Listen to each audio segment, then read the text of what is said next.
For the Young at Heart is sponsored by Duville Life and Wellness Community, a commitment to care, a legacy of compassion. This is Duville.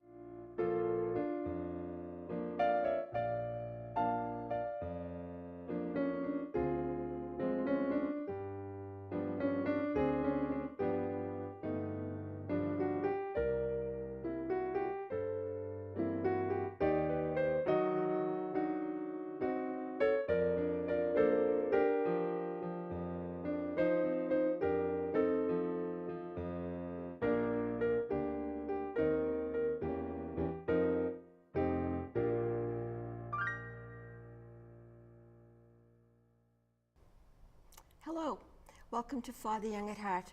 I'm Lucille Jerome. My guest today is Dr. Julie Chen. She is the Vice Chancellor of Research and Innovation at the Lowell campus of the University of Massachusetts. We're going to be talking about STEM programs. What are they? How can parents and grandparents encourage their children? She's the expert, so let's get going. Thank you for coming today. Thank you, Lucille. Okay. Explain a little bit about STEM programs. Yes, so STEM is a shorthand for science, technology, engineering, and mathematics. And so a lot of STEM programs are ways to encourage people to get into those fields because so many of the challenges we have in the world today can benefit from folks that have an understanding of STEM and can make advances in STEM. Okay. How did this come to be? Who began this project? I mean, this has not always existed in the educational system.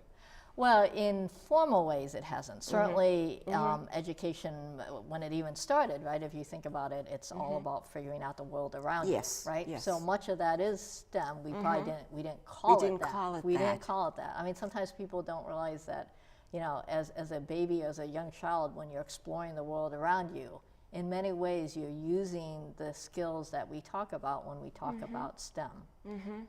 Now I think we realize that there's a need to a little bit more formally provide education, training, encouragement for people to go into STEM fields. Okay.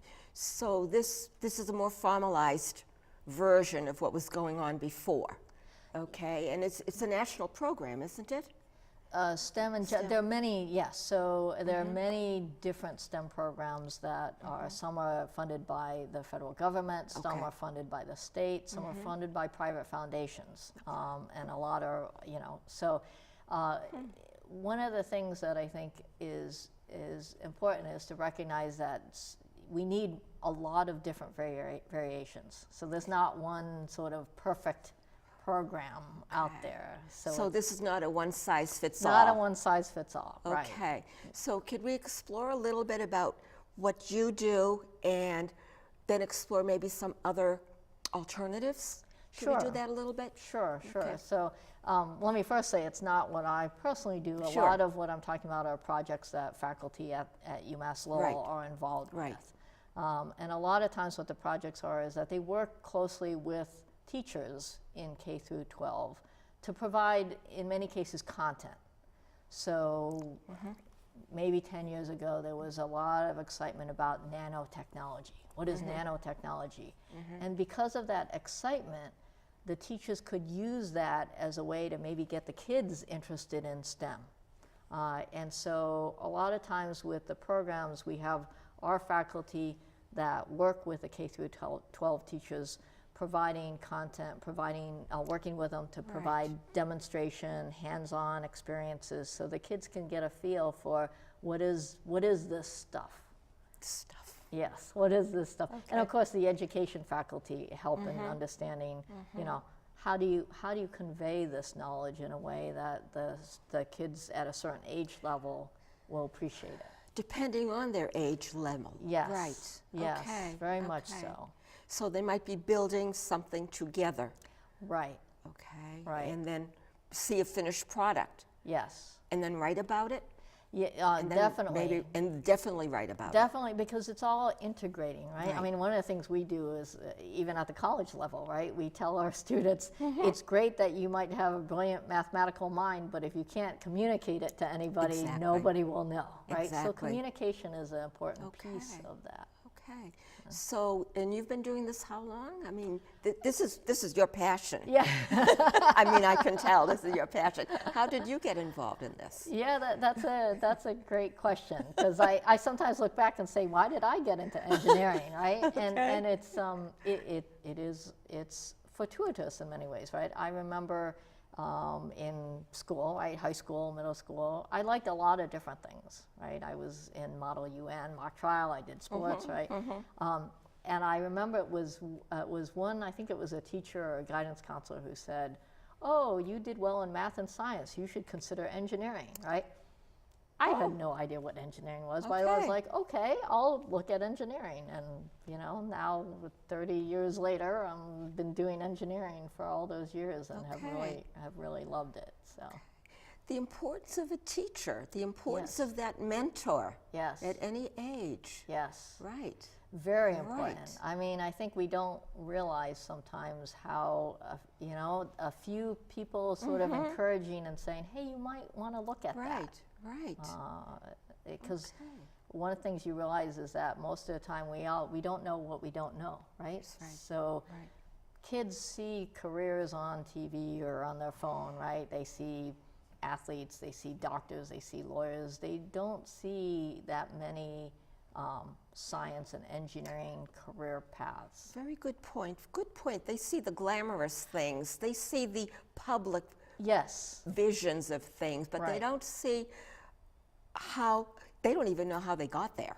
They Right. just see the end product. yes, Okay? Yeah. So we can be encouraging. yes, We can be encouraging our youngsters, not just a mentor, not just Right. a teacher, but Yeah. families, noticing what their children might be interested in, Yeah. or maybe exploring other avenues too. Get them Yeah. well-rounded, maybe? well-rounded. I mean, I think the more things you can introduce to Mm-hmm. a young child or a teenager, even, right? Mm-hmm. It at least puts a seed in their head that The this is an option, right? I think so many times going into even college, right? They don't even know what their options are. So were how are they talking making a good choice, That's right? right. We were talking about that before the program. Sometimes they don't know what they want to major in. Right. They don't have a clue sometimes. Right. They're just going because maybe their friend or maybe Right. they're going to a specific college because a friend is going to that particular college. And, Right. well, Right. you know. Yeah, I mean, a lot of times they choose it based on a friend, they choose Right. it based on the dorm or the food, or it's like, because they don't know. If you were to tell them, well, are you picking this major or that major? I mean, some students do know. yes, Some of course, students yes. do know, right? But, Right. but there's a large number of students that they either admit that they don't know, or they don't realize that maybe there are other majors that they could have considered that they don't, just because they don't know what it means. Well, maybe for those students, it's good that they explore different courses and then find something, oh, I didn't know that one existed. I think I'm going to explore that. Yes, yeah, Okay. that's So important, and it's important earlier too, right? Early, So yes, yeah. If we can start doing that earlier. earlier, Yeah. yes, because we find that a lot of times kids choose maybe not to take what they think is the harder science class or the harder math, right? Because they're like, oh, that's too much work. Right. But they can end up shutting some doors that might have been something that really they could be excited about had they known what it meant, right? How early is early to start encouraging children? Kindergarten, preschool? If you see that they have an interest or, I think it's all throughout one's life. right. Right? That you should encourage people, and I think you always want to lean towards encouraging rather than discouraging. It's so easy to say, oh, well, maybe you should try something else because you're not good at that, right? How many children have heard something like that from maybe some teachers in the past? Yeah. How many of the older people probably Yeah. did not enter a field that they might have been interested in, Right. but they didn't know? They didn't know They because didn't someone know. either discouraged them Right. or didn't. Yeah. Right. Yeah. But we're on a different path, and it's more formalized. And Well, so, let's say we try to make Well, increased awareness, right? increased awareness, that's a Yeah. good phrase. That's a Yeah. good phrase.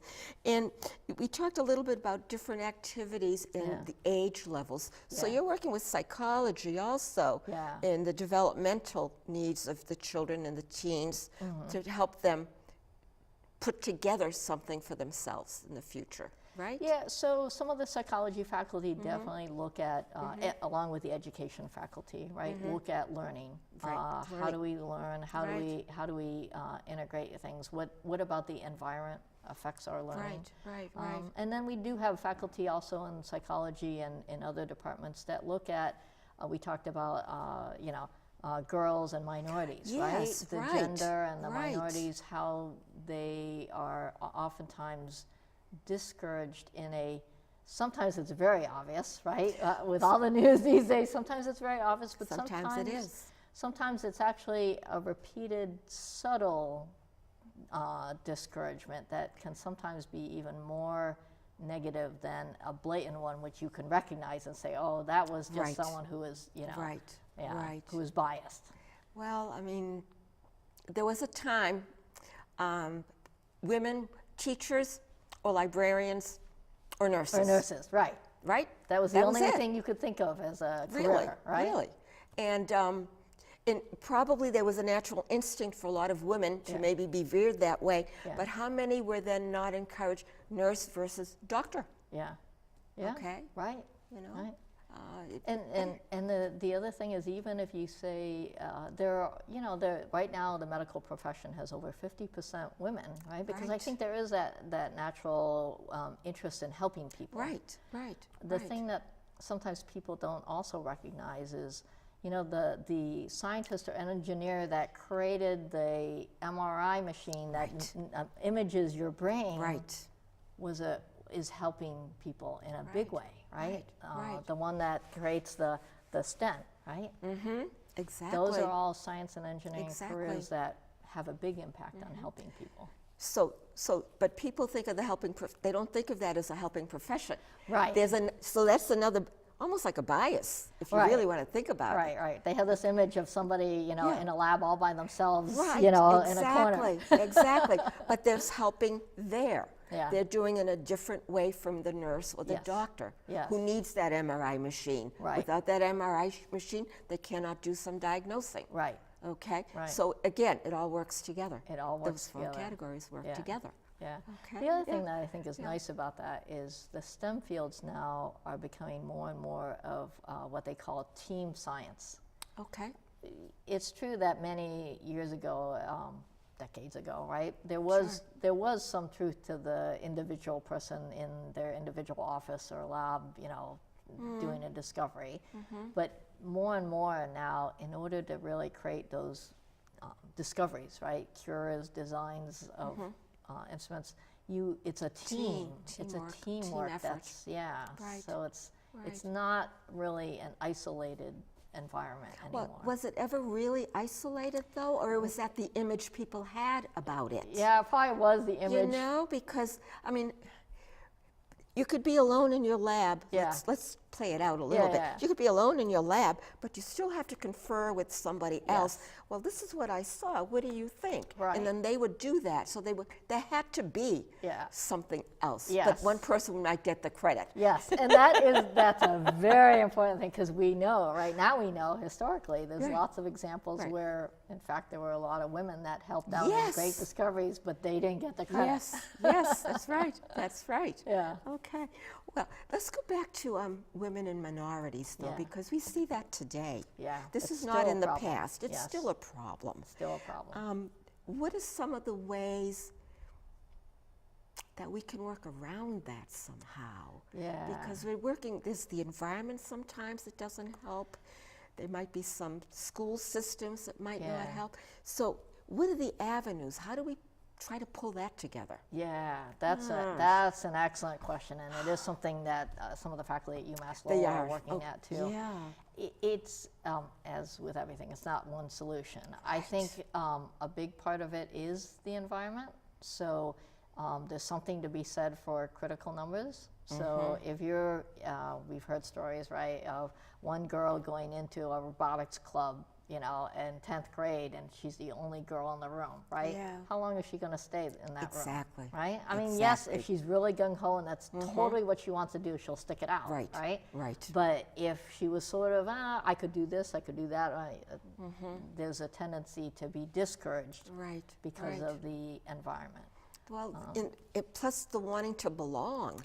Yeah. I mean, teens especially, they want to belong. Yes. You know, yes. so that's a help if you have a friend or an friend. acquaintance, and they're not telling you, oh, this is so hard, I don't know how you can. Right, right. Things like that. Right. So those are little, like we said earlier, Yeah. subtle discouragements. Subtle discouragements, yeah. Okay. Subtle discouragements, and you make a point. If you have a friend that goes with you, right, and having that support around Right, you, right. and seeing other people succeed, Right. makes you realize I can do that too, right? I can do that too. I can do that too. Yeah, It's not closed off. yeah, And that's what I think it's important. And so our parents and grandparents can be helping the children also in the background. yeah, Oh, why don't you try that? Yeah. Let's see what happens. Let's just see. Yeah. Let's just see what happens. Yeah, right, Okay? right. Let's just see. yeah. Okay. And it's okay to fail, And right? it's okay. We all have failed Oh many times in our lives, right? It's that you go, Let okay. me count the ways. That's right. It's like, okay, I messed up there, but I'll pick myself up and keep going, Exactly, right? exactly. And so if we think about grandparents, Yeah, they're probably going to say, "Ugh, I don't know any of this. I can't help them with this. yeah, But they can. yeah. They can. There are can. things that they can be doing or subtle encouragements, Yes. praising them, Right. praising them no matter what they're Praising doing, praising them for now, you know, Yeah. oh, this is in, and you didn't know that before, so now you know that. Right, right. Okay? That's a great That's way that's just that one little thing. yeah, But you don't know what's going to stick either. yeah. You don't know what's going to stick. But I agree. Praising them, recognizing that, oh, you know, you learn something from everything you do. Even Right. if it's successful, you learn Yeah. something. If it's a failure, Exactly, you learn something. exactly, exactly. And being willing to explore and not, you know, Explore. to explore. It's important to explore. Okay, so grandparents can explore. Yeah. They can explore with them. Yes, They can do something in the garden. right? Or they can bring in, oh my goodness, I just remembered something when I was a child. They would cut a carrot top off and put the little carrot in a little bit of water to watch the greens grow. I mean, a silly thing like that. Who knows? You never know. Yeah. You never know. You never know what will pique a kid's interest, Okay. right? What are you finding with college students in terms of piquing their interest in this? Yeah. What do you find? I think a big part of it is also helping to make a connection between sort of what you see in front of you and what it could be. So at the college level, right, freshmen, they take calculus, they take chemistry, and the best teachers are the ones that say, and this is how you can use this, right? This is how you can use this to, you know, design that plane, or this is how you can use this to diagnose, come up with a better diagnostic for cancer, right? That's also important because we assume that people know how, if I show you this, that you know it's connected to that. Right. So making the connection is a helpful thing. I don't think people in the grandparents or great-grandparents' generation were taught that way. To make the connection. I'm not sure that some of them were taught that way. They might have been taught to memorize something, Right. but then not know how to put it into practice. Yes. In the grammar schools, as they got older, differently. But yeah. I'm talking when they're younger, Right, and moving right. along. Right. But Because when you ask, why do I need to know this, the answer was like, you just need to know it, right? you just need to, because I told you Because so. I told you so, right? Right. Oh my But I think kids these days are a little, right, they're not as accepting of that answer. No, they're not. No, they're not, which is good. Which is good. Yes. They put everybody on the spot sometimes, which is okay. Yeah. So grandparents can be put on the spot too Yeah. and help out. Yes. And the grandparents might learn right along with the teenager or the college student. Right. Okay? Yeah. Think about that intergenerational thing, Yeah. learning from each other. Yeah, no, Okay? that would be great. Yeah. So you've been doing this 30 years, I think you said? Well, if you count from, you know, around Yeah. college time, Yeah. then yeah. Okay. So, Yeah. How much In terms of challenges, Yeah. challenges for women and minorities. Yeah. Well, the guys have challenges too. Sure. We're not going to leave them out of that. Sure. That Right. they have challenges too. Yeah. But if they think calculus is too hard, Yeah, they're not going to try, yeah, right? yeah. If they were warned against it, or if someone said, "Oh," Yeah. or "Don't take that professor," Right. okay? Yeah. But how do we?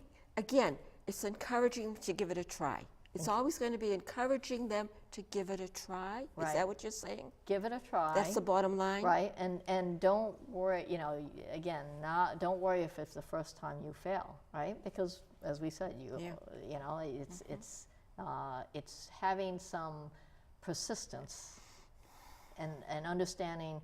I think it's a combination of having persistence and then getting enough information to understand where you're trying to go. Right. Why is it that you're doing that? Right? I think those are all things that can help. And we're in an age where the internet has so much information. Yes. So one thing potentially, personally, since I like being outdoors, right? So those examples would appeal to me more. But kids these days, right? There's a lot of information on the internet. So grandparents could explore with some kids on what some potential interesting examples are. So one example, right? We had the eclipse some time ago, right? Right.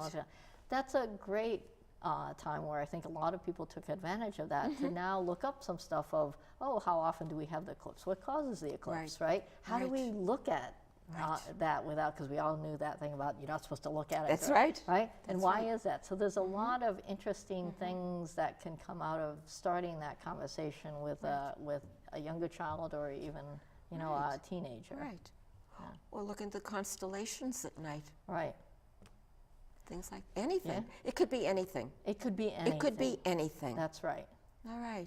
And the more the better, right? And the because more the you better. don't know what will pique someone's interest. Well, that's the first stage. You Yes. don't really know what you don't know. Right. That's always really the first stage before you can go on to something Right. else. Right. And you were talking about the faculty. So they're helping in terms of different learning styles, because children Yes. they have different learning styles. Yes. We do at our age too. Right, Different right. learning styles. Yeah. Okay. Yeah. So that all comes into it's play shifting too. more. And it's shifting more. Yes. Attention spans are shrinking. Yes, they do. Yes, that's true. Not for you and me, though. No, we just have memory shrinking. we're excluded. We're excluded. Okay. I did see something in one of the newspapers, and this was like a curriculum for one of the schools. And I'm saying, this is exciting. Yeah. This is exciting. Yeah. All right. Yeah. And your faculty at UMass is working with some of the school systems? With some of the schools, yeah. Okay, okay. Yeah. And it's everything from clean energy, right? Oh, yes. Right? Yes. Cybersecurity, right? Right. Computers. There's so many different areas. Okay. So. Cybersecurity. Yeah, that's a hot area right Yes. now, right? I mean, Yes. anybody who's interested in computer things, cybersecurity, they just Okay. need more and more people who understand how to protect all that data that we use. Right. Yeah. Well, you see things getting hacked, for heaven's Yeah. sakes.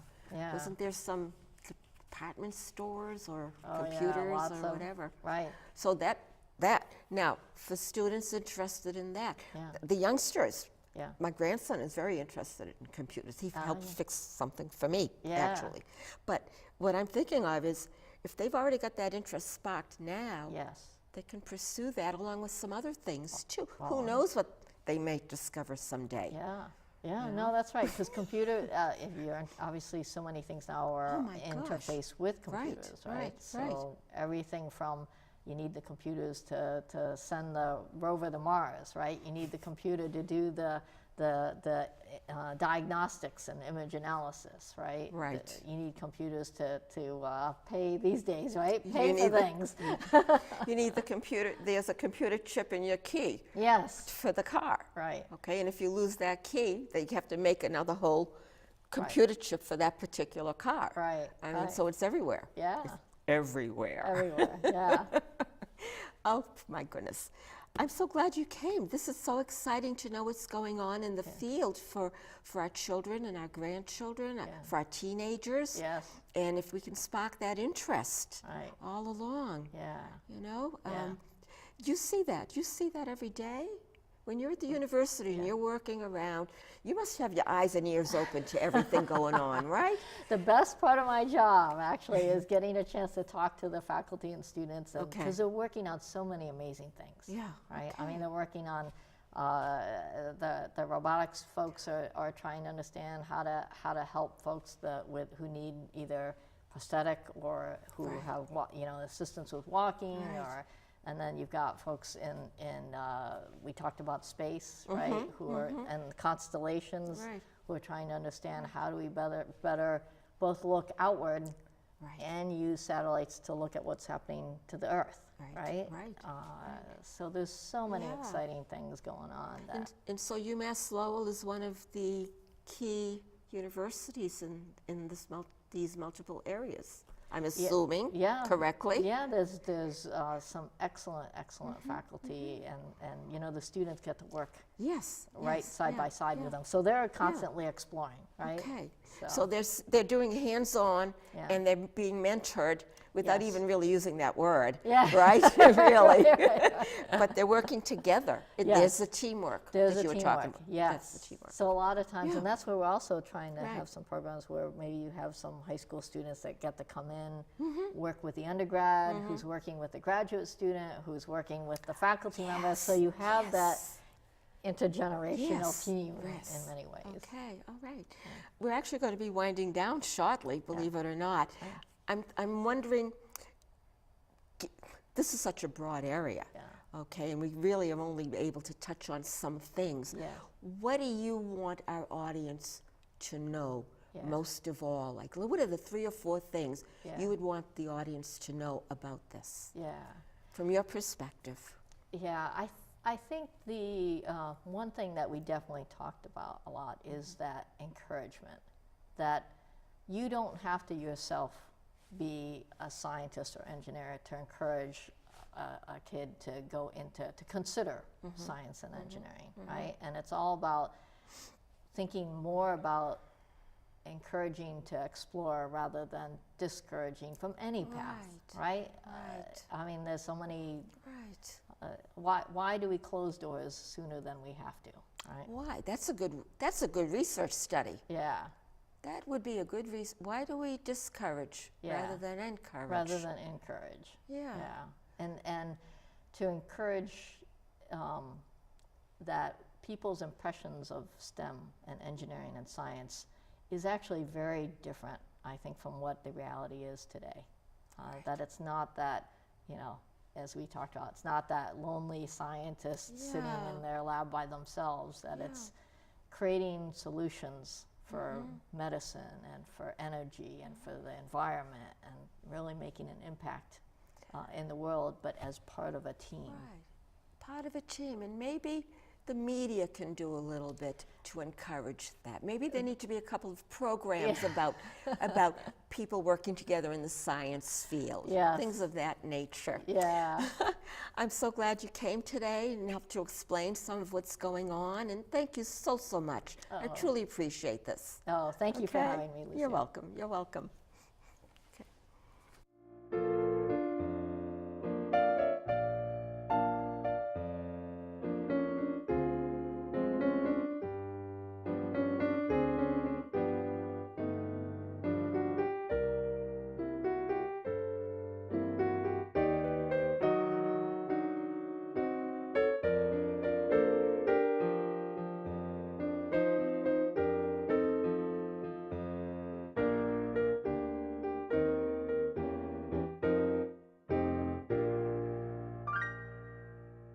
For the Young at Heart is sponsored by Duville Life and Wellness Community, a commitment to care, a legacy of compassion. This is Duville.